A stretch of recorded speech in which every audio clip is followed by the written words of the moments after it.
As the VA fallout continues to unravel and ripple across the country, we have the local story tonight of a mother trying to save veterans and their families from the suffering like she is. This is her Marine son, Brandon. He committed suicide 1 year ago. He suffered from PTSD. She talked with CBS 2's Brad Edwards about her pain and her plan in this original report. The tranquility of life in the burbs, the hum of summer, and then there's this, in memoriam. It's a struggle every day. Knowing that this was his dream. Brandon Myers' mom, her son breathed Semper Fi, a Marine with all the right stuff, on his second tour. They kept asking him if he could extend because they needed him. From heavy transport to training Iraqi police. And then he came home. And my husband had woken up one night and heard him on the roof. And he went out there and talked to him, and he was doing sniper duty in the middle of the night on our roof. He never left Iraq. And he'd ominously say, when he died, just scatter his dust back in Iraq, because that's where he died anyhow. How's your heart?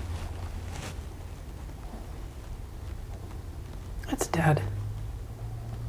Her son, rated 70% disabled by PTSD. The VA medicated him and counseled him via teleconference and failed him, Mom says. He asked for help,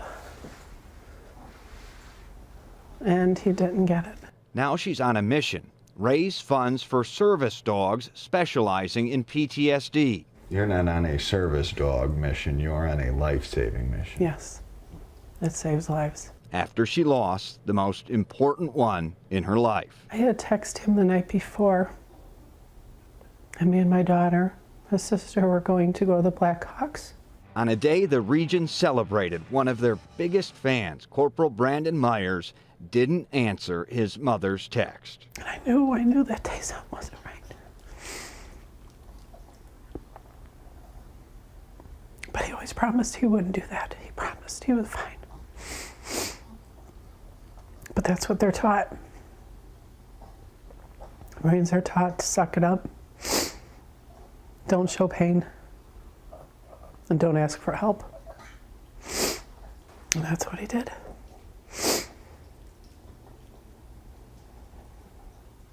It was a gunshot to that. And now Mom plans to raise thousands to train service dogs, a proven aid to those battling the rigors of PTSD. She has a big event kicking things off this weekend in Aurora. We have all of that information at cbschicago.com. We also reached out to the VA today about some of the allegations. They send their condolences, but say they aren't allowed to comment, citing privacy matters. The courage that this mother showed in the story and telling her story.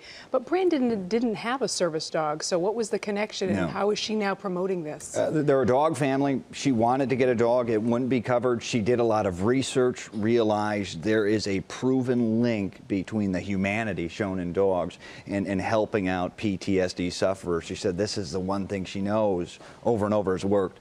She wants to do it now for others. And another hard thing is, you know, this tough guy mentality that you were referring to, and PTSD is a different thing. I mean, there's, you know, no matter how tough you are, it's debilitating. You can't win that battle, and bless her for sharing her story. Absolutely. Thanks. Yeah.